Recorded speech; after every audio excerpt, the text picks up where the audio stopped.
Okay, I think we can start the webinar.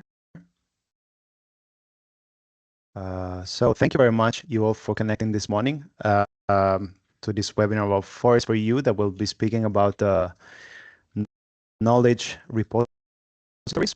So my name is Giacomo Mezzi. I work for ETF and I work in the Forest for You project. And today I will briefly guide you through the presentations. So let's revise a little bit very quickly the agenda for today. So we will start an introduction of the Forest for You project from Francesca Giannetti from the University of Florence, from the Agricultural, Food and Environmental Sciences and Technologies Department, and she's the coordinator of the Forest for You project. Then I will quickly present about the material that we have available on the Forest for You website. Then we'll continue with the repository of Rosewood with Daniela Saric-Bartolovic from the Competence Center for Research and Development from Croatia. And then Nacho Campanero from CESEFOR, the Center for Services and Promotion for Agri and from Spain. Then we will proceed with your farm book with Edward Mauri, and from the European Forest Institute from Spain. And then we will conclude with the last repositories, Climate Adapt and FISE, Forest Information System for Europe, with Jenny Latnik from the Wageningen Environmental Research from the Netherlands. This is a kind of reminder for the attendees to use the Q&A box for the questions, so the speakers can answer live to your questions, and then use the chat for other types of communications. So with any further words, I will give the floor to Francesca Giannetti to present the Forest for You project. Floor is yours. Hello.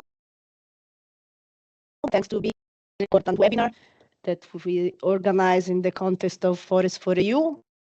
I hope now you will see my presentation. I am Francesca Giannetti, a researcher of the University of Florence and coordinator of Forest for You. That is a project that dealing with innovation coming from operational groups. And operational groups are a small project that that are financed at the local level through the local cap that could be in some country at regional level, in some country at national level, under a specific measurement that is linked with the innovation in the sector. Usually, these projects are mostly financed in agriculture sector, as you can see from this graph.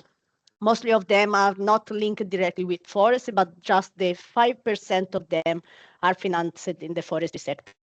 As Forest for You, that is an Horizon project on CSA action, we work to keep the innovation of these operational groups and spread them not just at the local level and in the national language, but also in regions where this innovation could also be applied in order to give information to forest owner, manager, researcher, advisor on innovation that could be also implemented in their country and also could be keep to set up a new project that could be also financed under this cap measurement. So these projects are really a lot. They give very important, they're dealing with very important aspects from digitalization to social innovation. And as Forest for You, firstly, we work on identify this project. As you can see, they are just the 5% on the total of operational groups financed at the European level. So we were the first part of the project. We really keep a lot of effort in engagement in engage these operational groups on forestry, but at the end we were able to engage 86 different operational groups coming from different regions, and we will see what are these regions. And by direct interview with the coordinator or partner of these operational groups, we were able to identify on 5 different innovation topic hubs, so wood mobilization, forest adaptation to climate change, agroforestry, non-wood forest product, and improved sustainable forest management and ecosystem services, 175 different innovation that dealing with this different type, technological, process, product, organizational, social, and services. And so we start to create the first extended abstract based on this innovation. And as you can see, these are the the total of innovation that we were able to collect. So from HIT Hub 1, that is wood mobilization, HIT Hub 2 is climate change adaptation, 3 is ecosystem services and forest management, 4 is non-wood forest product, and 5 is agroforestry. And mostly of these operational groups, as you can see, were financed in the south west part of the Europe. This is because some of the countries that don't apply this measure for the forestry sector, but just for agriculture. But as far as for EU, in some countries, as for example Croatia, we signed an agreement in order to with the minister in order to open also this measure for the forestry sector, because it's really important to give the ability to local groups to set up a new project and to set up projects that really dealing with innovation that are needed for forestry manager and forest owner and association. So these are the main point that we were able to collect, also the different kind of innovation. And here is something that is linked with the different HIT hubs, so mostly of the wood mobilization innovation that we were able to select and collect were linked with digital support system, digital platform, supply chain and market consumption, but also remote sensing. But for climate change adaptation, they are also pest disease and control, also decision support system, but also landscape and land management.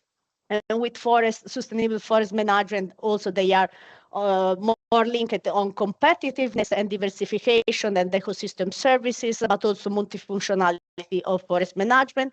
And in non-wood forest product, we collect innovation that are linked with supply chain, market and consumption, and also in this case, multifunctionality and circular bioeconomy. While in agroforestry, we were able to collect more information regarding soil management and functionality, but also production and agriculture, and also farming practices.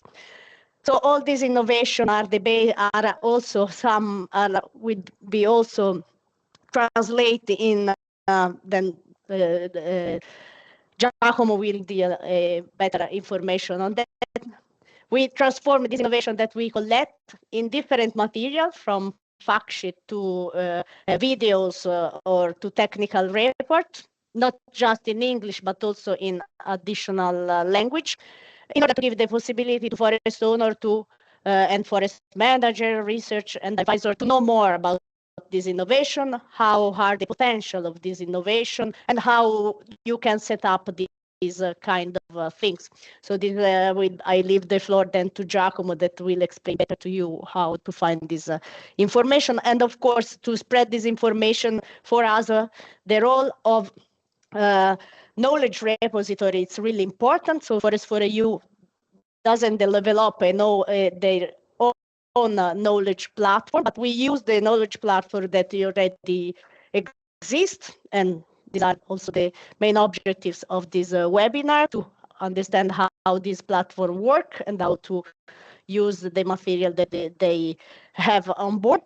This is a joint effort of all the consortium of Forest for EU. So from my side, I finish my presentation. I leave the floor to Giacomo, that will explain better the material we produce with Forest for EU and where it's now on the online different repository. Thanks. Okay, thank you very much, Francesca. For the moment, I don't see any question in a question box, so I guess it's my turn for the presentation. I will quickly share my screen. I hope you see the presentation mode. And if yes, spoiler, I will start with my presentation. That is titled as Capacity Building Material from the Forest for You. Project knowledge transfer and repositories. So I guess the most of you this morning know how a knowledge repository works, but just to give like a very general overview with some hints about it. It has some main characteristics and some main objectives. Of course, it must be centralized and organized and searchable. To guarantee like to the people for look to the right material. Everything must be stored there and well organized like in different categories. So the main objectives are to collect the material, to store it, to manage into different boxes, categories, or whatever it is, and to share the material. So this is just very quickly. And now I want to give an overview already Francesca mentioned about the available material that we have on the Forest for You project website. And then I will connect again with knowledge repositories. So if you click the link below on the left, you can access to our website. And if you click on the capacity building material, you can access very quickly. Is of course open access. You can access very quickly to the capacity building material that our project partners developed and collected from the operational groups that are collaborating with the project. So Francesca already mentioned the categories that you have that we chose at the beginning of the project as the most important. So you can see wood mobilization, forest adaptation to climate change, and all the other ones. So if you click to this category, you can quickly navigate through the different materials. So for example, technical reports, videos, or articles. And if you on one of them, you can open another bigger window. So different items. And through these item names, you can find multiple languages, as Francesca anticipated before, just to give the possibility also to, I don't know, farmers, practitioners, or people who are not really familiar with English to read the material in their national language. As it is for the fact sheets, of course, for each of these IT hub, that is Innovation Topic Hub, for each of one of them, you can quickly navigate through the fact sheets. So the material were selected with, of course, some criteria. The repositories were selected with some criteria. They had to be long-term availability to guarantee, of course, a continuation to the material to be stored online. Thematic relevance, of course, according to the topic and to the type of innovation and good practice that we were collecting, we uploaded the material, of course, in the right repository according to the topic. Established presence. Another criteria was that those repositories had to be online for a considerable time and known, of course. And the accessibility, they had to be, of course, easy to access. And then effective communication with, of course, with the team that is in charge of managing the repository. And as a result of all these criteria, we were able to upload all our material on Rosewood 4.0, Climate Adapt, OPLA, U Farm Book, Super Gateway, and then Zenodo. These are the repositories where you can find our material. Then just a few points, and I'm done with the presentations to leave space to the repositories. Not all the capacity building material are present equally and equally distributed in each repositories. The only material that is available in all the repositories that I just mentioned are the fact sheets. There are 172 in total. And capacity building material, so articles, videos, and technical reports are 51, and they are available on the website. And each one of them in different national language. And all the repositories selected are aligned with a fair principle, of course, to enhance and to ensure the data sharing, innovation, and knowledge discovery. So here you have the logos of the repositories that we are addressing today. So for the moment, I do not see any question in the chat in the box of the Q&A. So I think we can proceed with the first knowledge repository with Rosewood 4.0 with Daniela. Okay, hi, hello, my name is Daniela Šarić-Bartolović and I come from Vinkovci, from Croatia. I am representing Competence Center for Research and Development. We are a project partner in Forest for EU Consortium currently for the last couple of months. But also we were participating in the implementation of Rosewood and Rosewood 4.0 project. So today I will present briefly the Rosewood 4.0 knowledge platform together with Nacho Campanero from CESEFOR. I will present the project results, while Nacho will demonstrate how to use or how to search through the knowledge repository. Rosewood 4.0 European Network of Regions on Sustainable Wood Mobilization Ready for Digitalization was a Horizon 2020 project, which was built on previously well-established Rosewood network of regional hubs for connecting multiple actors along the forest value chain to bring Europe. Rosewood 4.0 project emphasized the digitalization and digital tools for training and coaching, and focus on enabling practitioners to share know-how with much wider impact. The focus on ICT. Sorry, let me just switch on the following site. The focus on information communication technologies address the main challenge in the wood mobilization sector, which was the insufficient implementation of modern tools and modern technologies in the forestry sector.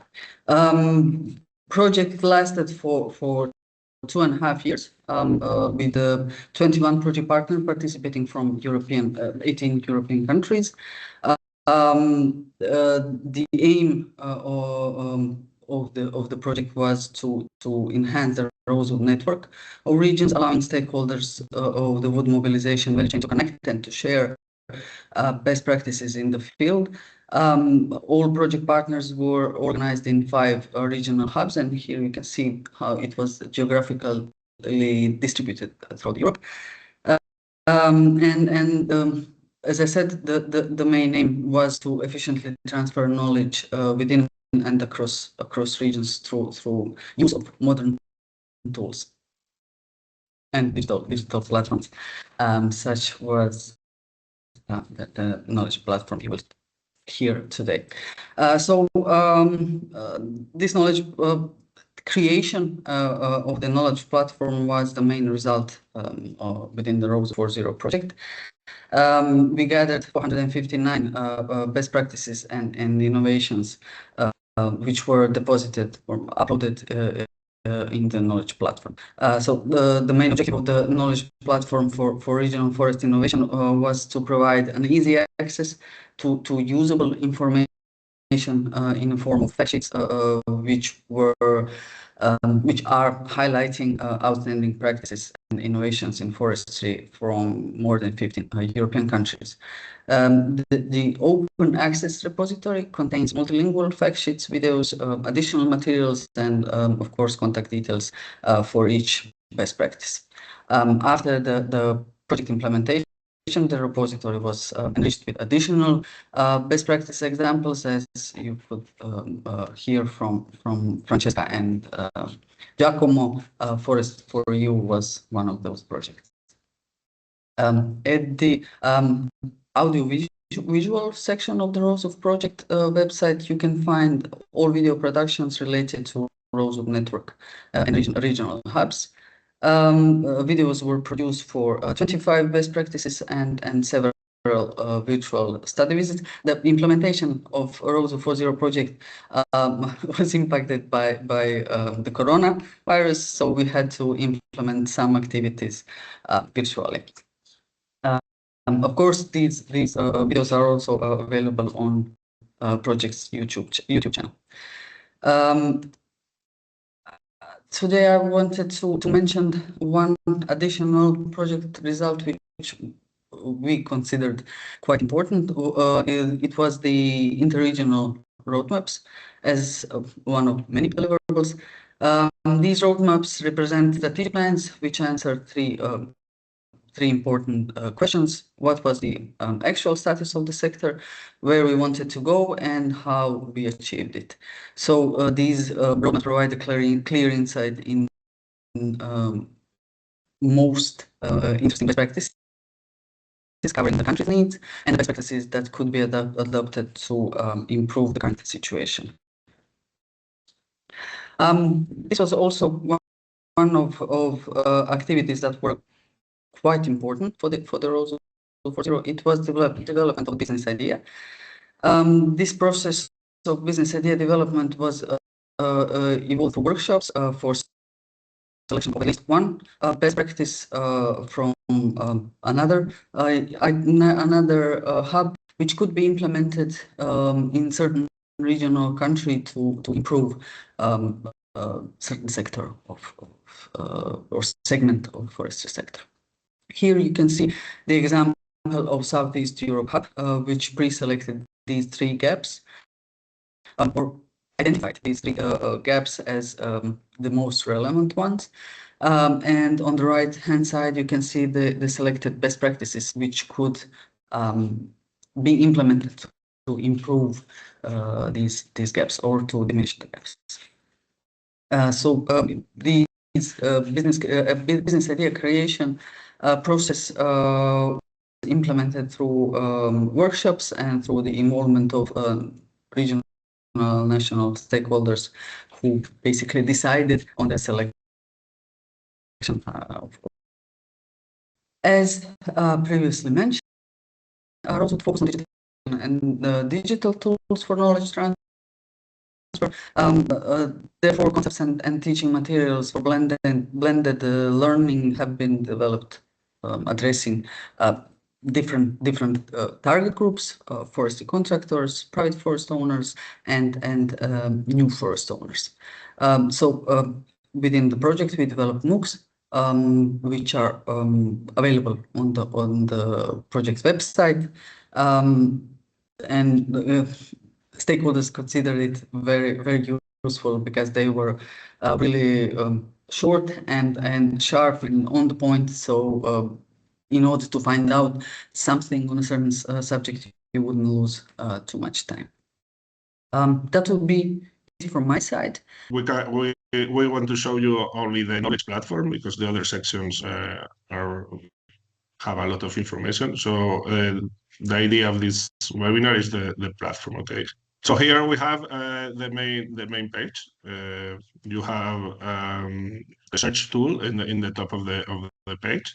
So you have several fields to search innovation or best practice.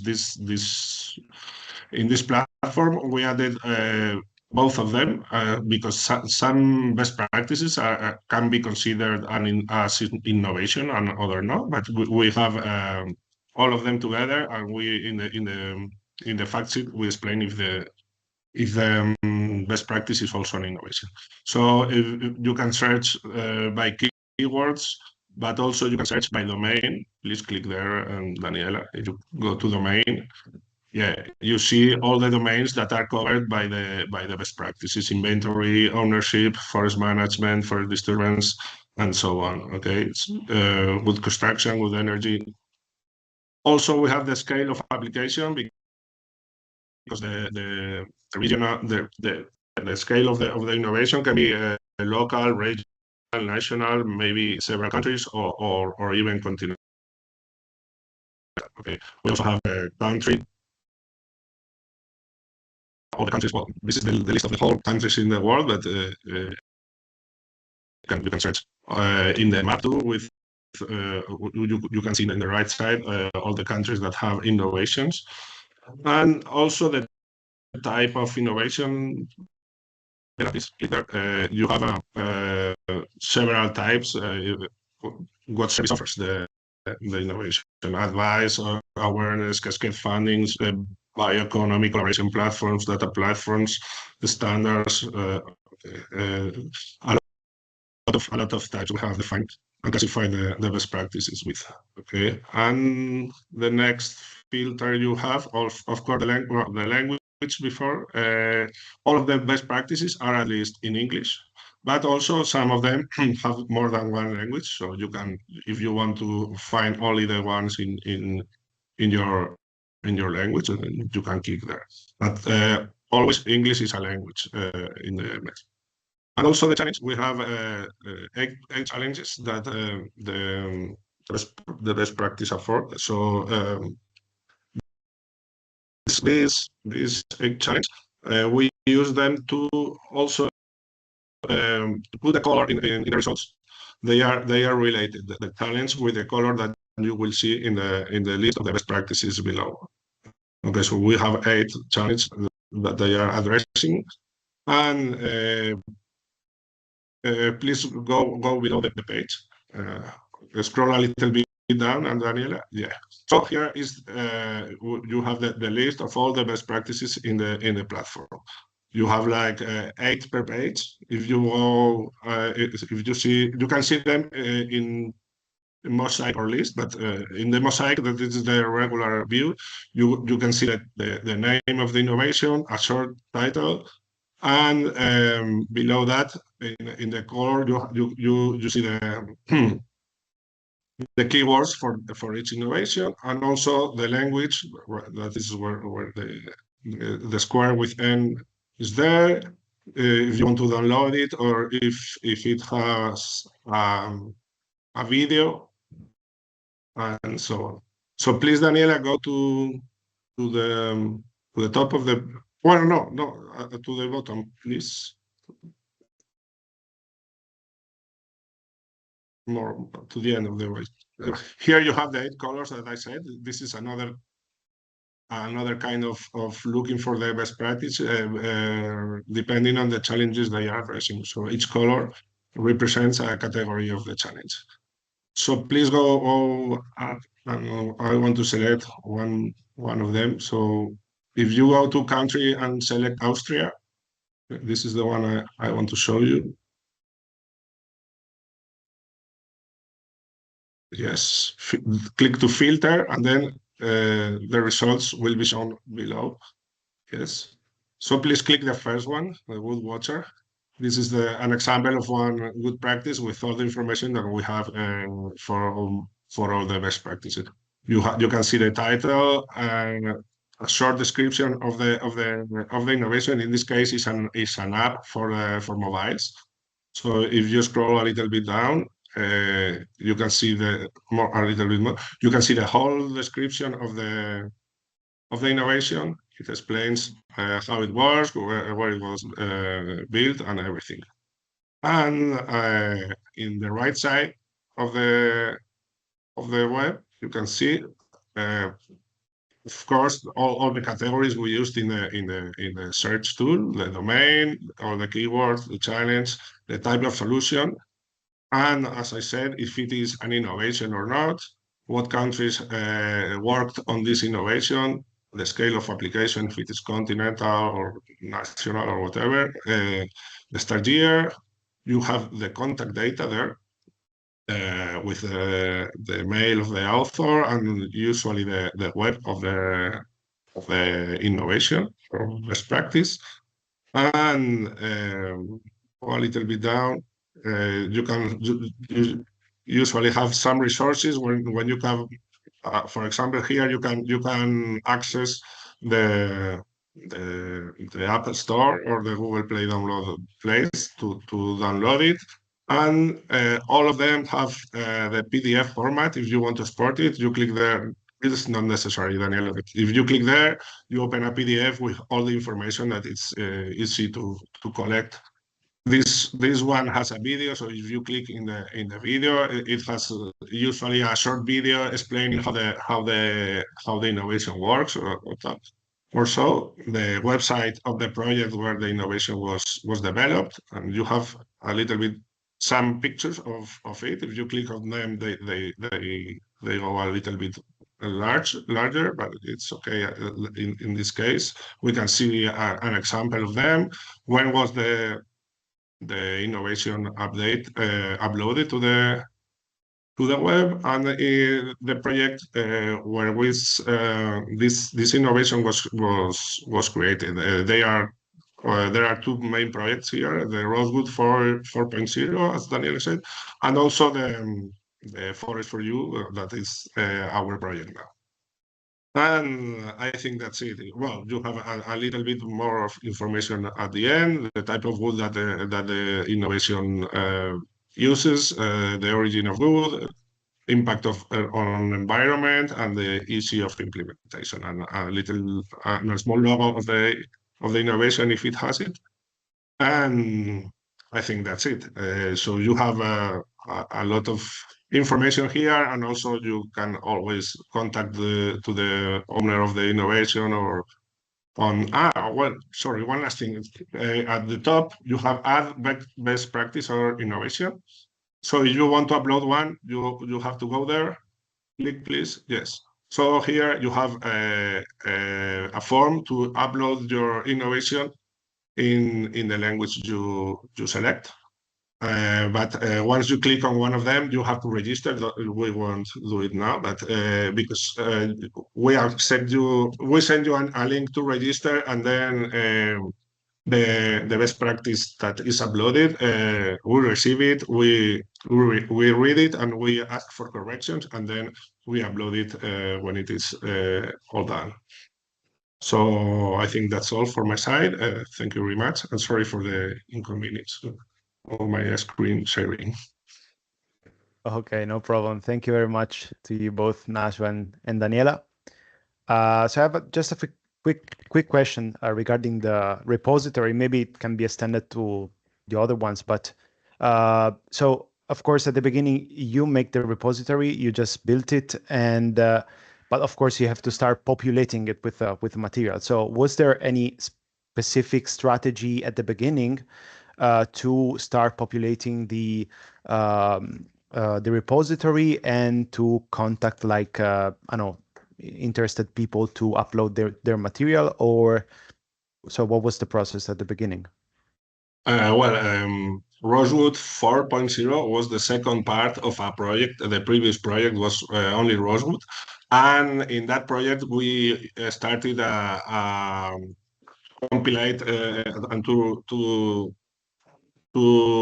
ask for all the partners to send us the innovation they had detected in their countries. So we had a first repository that now is all, the platform is shut down, but we had like a first, I don't remember the number, but something like 100 of best practices. 130, yeah. The first edition had 130 best practices. Yeah. Yeah, and later on with the second project, we did a lot of work just spreading the word. We need more best practices, and Edward, who's now presenting the next repository, was doing a great job in that. We worked together, building the platform and looking for them. So that's it. We just keeping asking people and searching. I did my own search in the Spanish best practices on the internet, and then I found some, and that was the process, more or less. Okay. So basically, the idea was to collect all the existing knowledge, which we understood as not sufficiently spread or shared among, or even within countries, not to talk about across borders. So the idea is to, through the Rosewood 4.0, the second project, to gather even more best practices and to establish this knowledge platform where all the examples could be easily accessible. So. Okay. Thank you very much. Very clear. Yeah, there's so much the need, let's say, to share this information, especially for those innovations that are less known. So I think we can proceed with the second repository. Now is the time for EU Farm Book with Edward Mauri. So when you are ready, the floor is yours. Thank you so much, Giacomo. So you should be seeing now an empty screen, right? Correct. Yeah. So can anyone here in the webinar tell me what is this? I've been checking in the list of attendees, and I think there are no Greek or no Cypriot people. But yes, this is a Greek practice describing how a methodology, in fact, to assess the vulnerability and the exposure of your house to wildfires. It may be a very interesting methodology for some of you who would like to replicate this methodology in your country, but who could access it? And the question is not, you will tell me, well, nowadays with the simultaneous translation, you put any language and you get your local language. But the question is farther than that, is how would you access this information? Because everybody thinks that when you are searching, for example, for a video tutorial, or you want to publish a video, where do you go? You go to YouTube. If you are searching for scientific articles, or you want to publish scientific discoveries or studies, where do you go? You go into scientific journals. But what do you do with practice-oriented material? With what we usually call the gray literature. So practices for forest methodologies, as we have seen this methodology to assess the vulnerability and exposure of your house to wildfires, etc. So you may think, well, let's go to the practitioners' magazines. Here are some of my favorites about forestry. But again, you have to be able to understand the language. Usually you have to pay to access them, and you get a limited amount of knowledge finally. You could also think, okay, let's go to the project pages, but you must know that these projects exist. And these projects have a limited lifespan, and usually when the project finishes, the website is maintained for some years, but after that usually is closed, or in the worst case is attacked and hijacked by internet pirates and then corrupted. So most of them, there are no trusted long-term repositories for this knowledge. And here where it comes EU Farm Book Platform.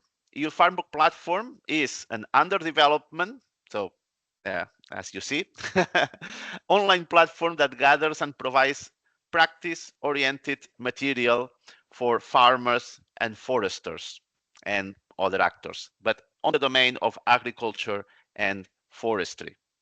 And when I say materials, I mean a diversity such as text documents, videos, presentations, audio, so podcast, even software applications, dataset, images, all of them aiming to transfer this knowledge generated by EU-funded projects or nationally funded projects. So think about the operational groups that Francesca was presented earlier, or projects such as Rosewood 4.0 funded by under Horizon 2020. All these materials are welcome into EU Farm Book. All starts with what we call the contributors. So those engage in these projects that generate knowledge and upload this knowledge, contribute this knowledge into your farm book, and then it can be accessed by what we call the practitioners, so foresters, farmers, etc. Do not forget the intermediaries. Think about forestry consultants, agricultural advisors, trainers, teachers that use this material in your farm book and produce derivatives to the final user. So imagine a teacher accessing your farm book to be up to date of new practices on a given domain of forestry, and using this knowledge to generate lessons for their students in vocational schools, for example. And finally, stakeholders globally, that could be, for example, local, regional, or national authorities that would like to see how is the forest sector innovation evolving, or the new knowledge, could use your farm book also to follow the new state-of-the-art developments or knowledge published by these publicly funded projects.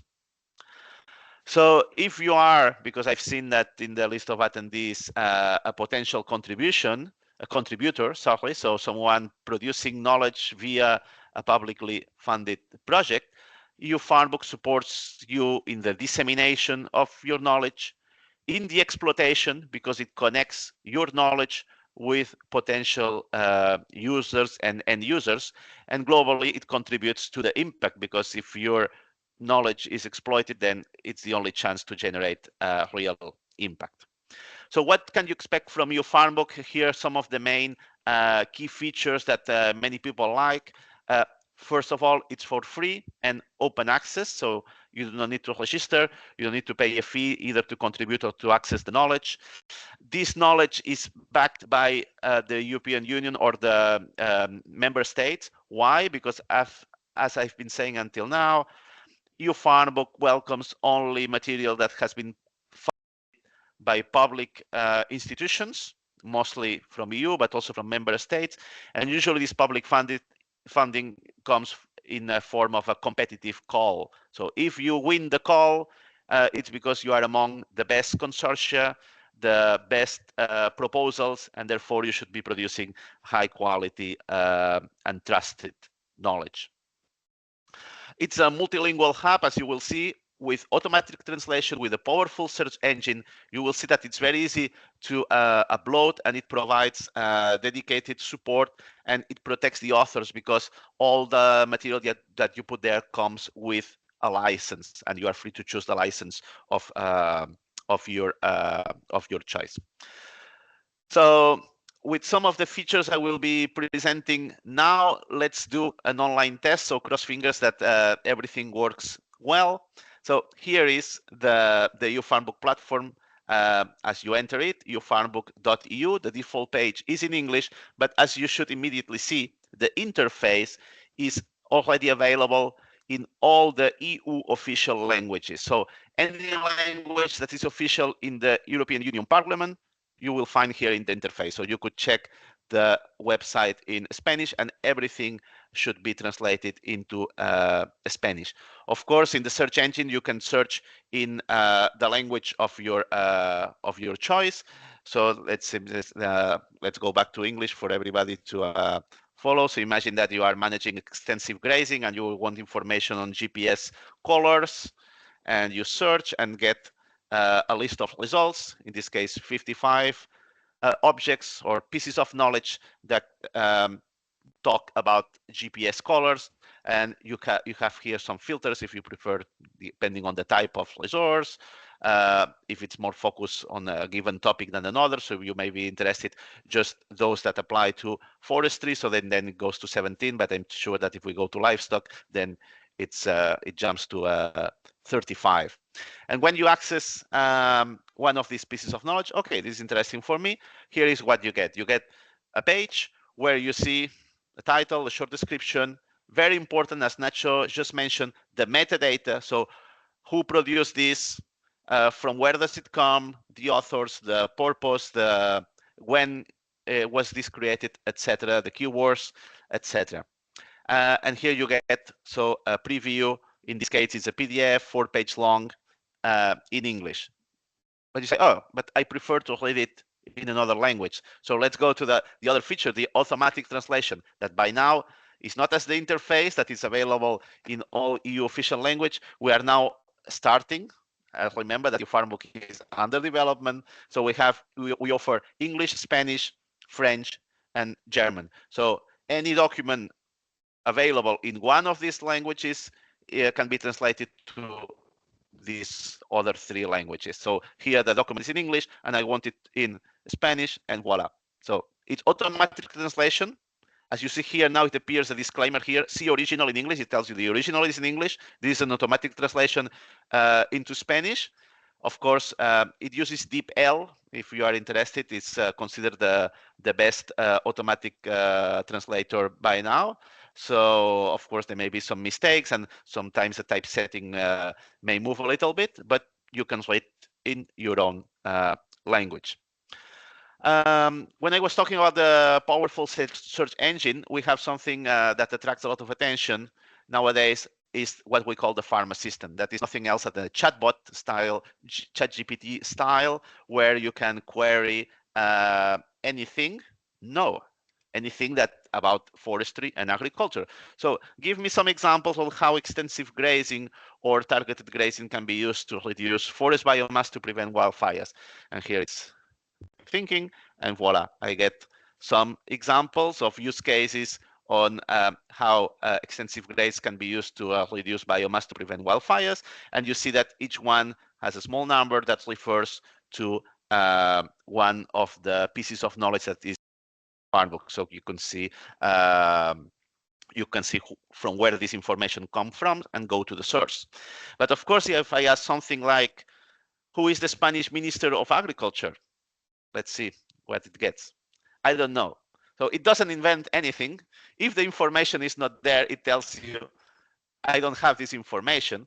And especially if you try any question that is not related to forestry or agriculture, it will tell you, I don't have this information, because it only searches into your farm book itself. And of course, the more objects, the more knowledge will be, the more complete answers the chatbot will provide. Let's go now to another example, or another thing that people like is the upload. Here is the upload page. So if you have to register, of course, because we verify that you are linked to a given project. And then when you register and you are identified as either as a coordinator, or you can be appointed by the coordinator of your project as a contributor. We know that coordinators have a very busy life, so we like to appoint other people to upload contribution. Then you'd have this add contribution button, and it brings you here. You select the project. I did it for you before. And here you have the upload, what we call the upload form. It's as easy for the files as drag and drop, or if you have a video that is in YouTube, Vimeo, or Spotify, or something else, you can add a link. Of course, we always prefer the original file, because then your farm book acts as a long-term repository. But if you trust YouTube as a long-term repository also, you can leave your video there and simply add a link to YouTube. And then, as Nacho again mentioned, you have to populate this with the metadata. So you have here plenty of fields to describe your knowledge, such as the date of creation, the purpose, the location, and then you have to put a title, subtitle. You can add extra description. You select the topics, the themes, etc. And the authors, by now the authors, we publish only the name, not the email address, but we may use the email address in if needed to contact the authors for any meaning, but only the name is published. Of course, there is the license here. It doesn't appear because I have not put any file, etc. So, and then you submit, and voila, you get the content and its metadata. There is something that is not shown here because it's still under development, but will be available very soon, is what we call the automatic metadata extraction. Because you may think, okay, if I have a knowledge object, I may take some minutes to fill in all these fields, but if I am in a hurry or I don't have so much time, there is coming soon an AI tool that will read your document, will detect metadata that is already in the document, and will put it here. So if it detects names in the first page, it will assume that these names are the names of the authors and will propose them as authors. And if the names are beside an email, it would propose it as email of that author. I say propose because you as human, you will always need to validate that is correct, and you can always amend before submitting. Okay, once you have the data there, you may want to check how it's progressing, and this is especially for project coordinators or people in a team of the project in the consortium. So here, for example, I have one project that is called Wise Alliance, to which I have access, and here are all the what we call the knowledge objects, the pieces of knowledge that we have here. And I want to know, okay, these GPS colors, is it popular? And I can go there and I see the statistics. You can also edit the metadata once uploaded. You can look how it looks like in the platform. You can delete it, that I will not do. And the statistics. So here you can give for a given period of time, how many views, how many downloads, how many average time each person viewing the page of that contribution remain there, checking the page, and where do people come from? If they come from directly from the homepage of EU Farmbook, because some of the contributions are promoted there. If it comes from search, people searching and arriving there. If it's via social media share, or if it's direct visit. Direct visit because each contribution has its unique URL, and this unique URL for us is the unique identifier. So you can share a contribution via social media, but also by copy pasting the URL, so the internet address in an email or whatever. Another feature recently released is what we call the project pages. So again, for this project, Race Alliance, in EU Farmbook, each project has their own home, kind of a homepage or a sub-site or project page, many names, where you have basic information about the project and essentially the minimum that any project should need. And think about operational groups. If you know that they are very small projects, most of them, they do not even have their own website because they don't have the resources and the time to do this. So if they are present in EU Farmbook, they get for free, as you see, a list of all the contributions, all the objects, knowledge objects that they put there.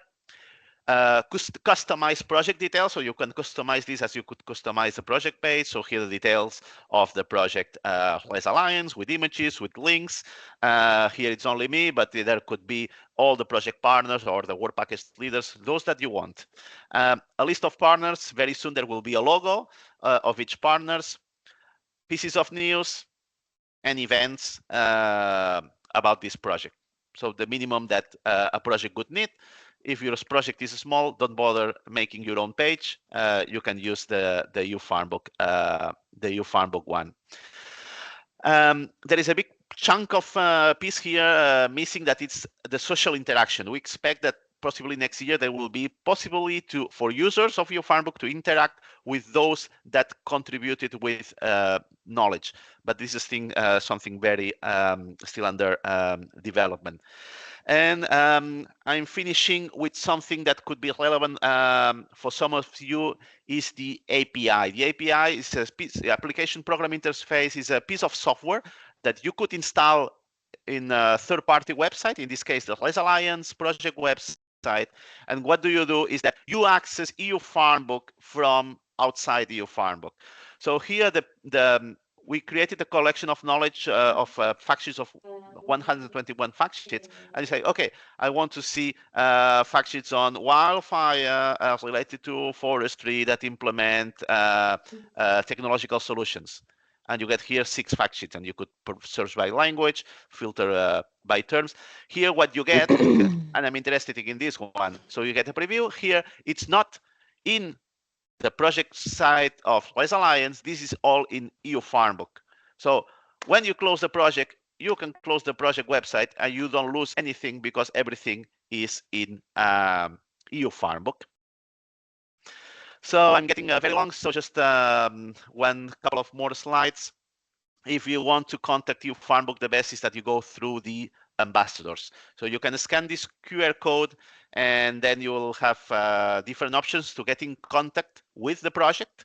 So if you want to know who are the ambassadors, because we have ambassadors in virtually every country of the European Union, plus some sectoral ambassadors. Myself, I'm the forest sector ambassador for EU Farmbook. So especially if you are in an international project like Horizon Europe, I'm there to support you on using EU Farmbook.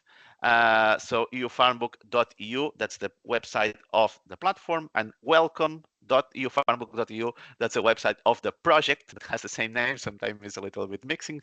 So I'm very pleased to answer your questions, if any. Thank you so much. Okay, thank you. Thank you very much for the detailed presentation, Edward, of the EU Farm Book repository. It was very interesting and very well organized, and especially like the IA tool. It was really nice. So I think we have a question from Janice. Janice, do you want to? Yes. Yeah. Okay. Thank you, Edward. Really impressive. Farmbook seems to be a great platform. My question is scope of Farmbook already locked? Meaning there is forestry, there is agriculture, livestock, environment, economy. What is, I'm kind of advocating for fish. What about aquaculture?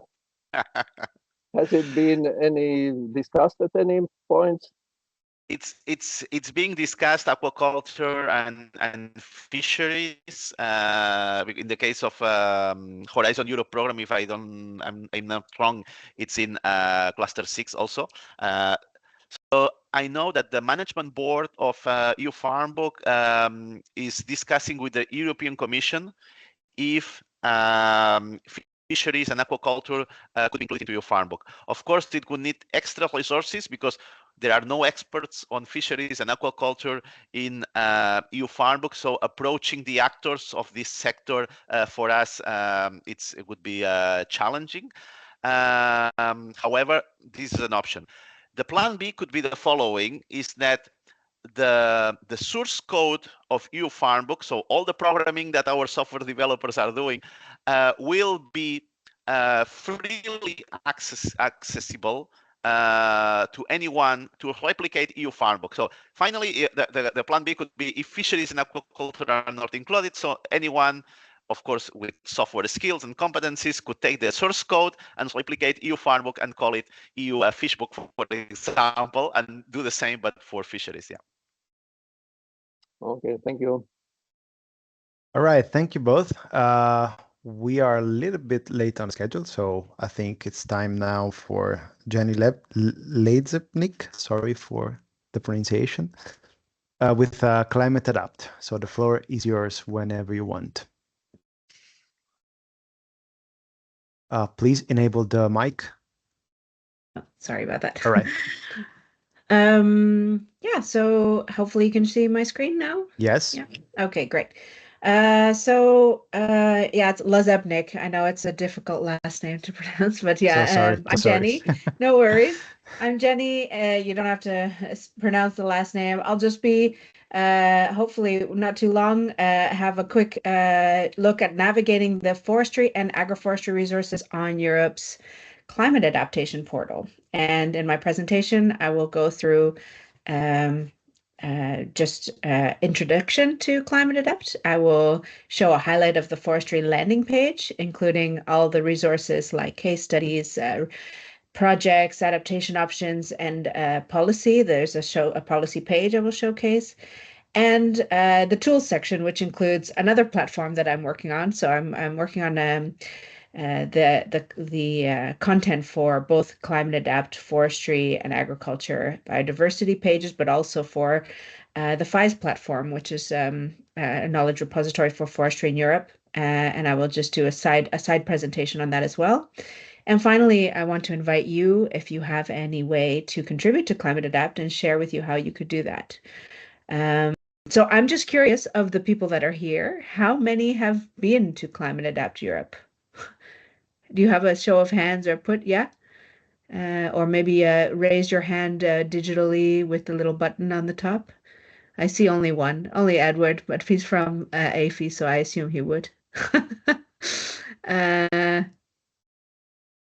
Any others? How many do we see here? People raising their hands. Just one? Well, anyway, then it's a great idea. Two, maybe. Okay. Well, great. Then it's a good idea for me to go into it a little bit. Oh, I went to the wrong page. Yeah. So I will click the link, and here I will take you to my browser. I already have a few tabs open, but that's okay. This is the Climate Adapt page.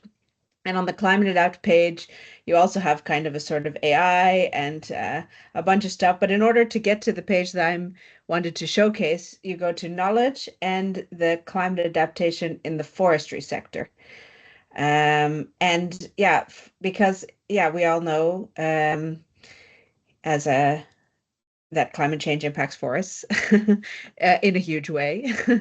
And for this reason, they set up this landing page. And so on this landing page, as we went to before, I just got to it, shared from knowledge and then adaptation in the forestry sector. You can see that there are sort of tabs with tools and data, adaptation options, the resource catalog, the policy overview, funding and financials. For now, I would like to share with you some things on the adaptation options and case studies. And there's a lot of ways that these are cross-linked on the platform. So adaptation options are general ways in which adaptations can be done, and case studies are specific locations where these are implemented. You can access this from this section here, the adaptation and case study with the Case Study Explorer, which is actually a map-based thing. You can click on the sector, and then for some reason this one should be already forestry highlighted, and then you can click on which area, and then you have these different case studies that are already highlighted. I'll explain a little bit about what constitutes a case study, but you can access it through this map way, but you can also access them through, for example, in the resource catalog tab. You also have here all the different kinds of items within the resource catalog, including the adaptation options and case studies. So for example, if I click on case study here, I can click on a case study in Italy, and just to share what kind of things go into a case study. It's really a specific location with challenges that are described. There's a policy and legal background which are described, successes, limiting factors. It's a big description of the whole environment. And usually these case studies are not like 1-year projects or European 4-year horizon projects or something like that. They're quite long-term management projects where we have a contact that can monitor these case studies as well in the long term. So that's quite it's quite a long-term commitment, I think, in some ways, but it can be done by any contact that's willing to share what they're working on in terms of climate adaptation in an area. In this case is they have also linked within this case study are adaptation options. So this other type of item we have in Climate Adapt are adaptation options. So in this case, we have prevention of climate related damages to forests is an option which is implemented in this case, and climate resilient forest management. So you can click on them and then access that adaptation option specifically, which includes a description of the option, where different kinds of ways it can be used, what are the limitations and successes, and so often also how much it costs. For example, it's just a ballpark figure in some cases a range. It depends on how specific the adaptation option is. And what's nice about these adaptation options is you also have connected case studies with the options. So if you're interested in options and how people have implemented them, you can look on the right-hand side and find case studies, specific locations where these have been implemented. So that's basically the resource catalog here, which we accessed through this page, case studies, adaptation options. Here we also have like recent publications about climate change and forestry, a short highlight of the policy page. So if we go to the policy overview, so we have, in this case, quite a long read, but it's really a comprehensive view of all the different policies, European policies related to the forestry sector, with links to those specific policies. So there's a lot of resources on there related to adaptation in the forestry sector. And last but not least, the tools and data, which links other repositories. So I think that this is a nice way. We can also link with some of the presentations that have been explained here. We can also add more of them.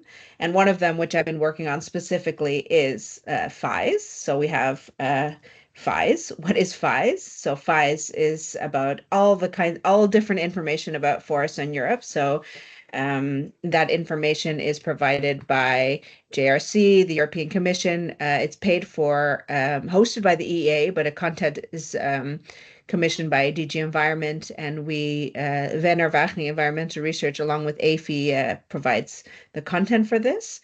And there's many other partners as well involved. So the point of it is to link all the information and knowledge on European forests and gather it in one repository. It's a kind of the sister or brother of WISE and BISE, Biodiversity Information Service Europe, and Water Information Service Europe. So in the section that I would like to highlight is Europe's forests. So I can click on this. And here we're in the FIES platform. So if we go from Climate Adapt, for example, we can click it this way, then we're in FIES, and we go to Europe's forests. This is which the section that I would like to highlight now. So you can go to the forest overview or go to specific elements of Europe's forests. And we have, so in my presentation, I can share what's in those Europe's forests. So we have forest and nature, forest health, climate, forest and society, forest management, and then we're also recently, which should be published very soon, this section on what is a forest, forest soils, and facts on Europe's forests. So there's many more sections coming up. So if we go back here, so we're in Europe's forests, we can click, for example, on forest, nature, and biodiversity, and you get some main messages, but then also several sections on, what is the state of conservation in Europe. So you have a lot of information, including data, which is well linked and sourced and publicly available and updated as well. So sometimes it's with graphs. Sometimes, for example, you have a section on how can we enhance biodiversity, and then it's more information. So content with little pictures and easy and accessible information. And of course, so this is basically everything you can find in Europe's forests is in these different sections. We also have the country pages, which then link to forests in different countries, which are all set up in the same way. So you can also compare these different countries in terms of how many hectares, a lot of different elements within each country. So you can go, for example, to Austria and then click on what is known within Europe on these different elements within that country, and you can compare. So yeah, that's just a short sideline on FIES. We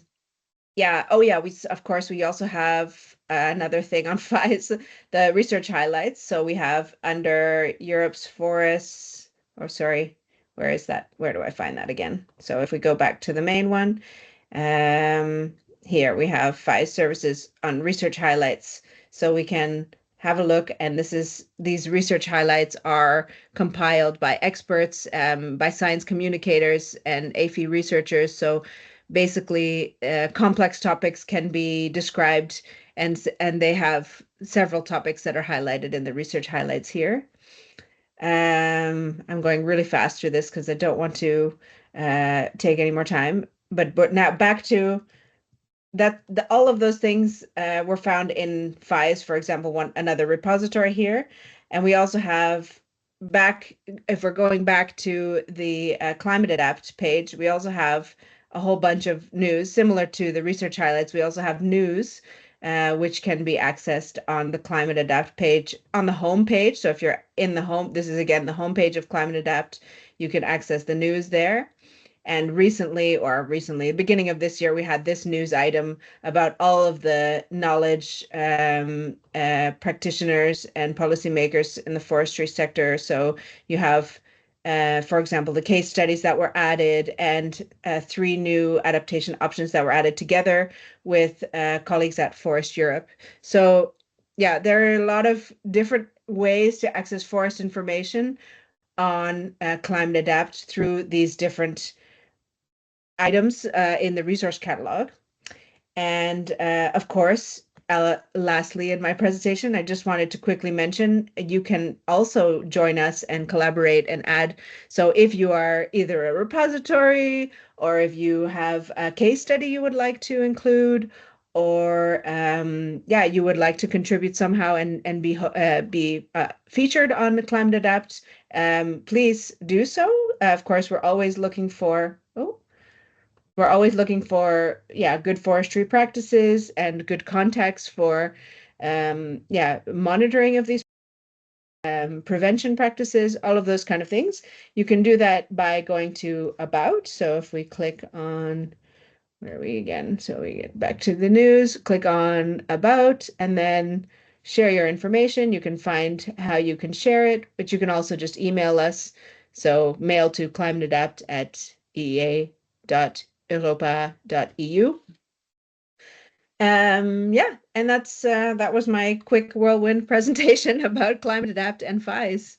So thanks a lot for giving me the floor. Thank you. Thank you very much, Jenny. So I see in the chat that Edward added some information regarding that the project EU Farm will finish in 2029 for the record. So as I will connect to this information also to give a question to Jenny, maybe I lost this information, but just to have it, how long Climate Adapt will be active is going to be like meant to be permanent or it's been, I think it's already been going on for 10 years, and it goes on it keeps going on.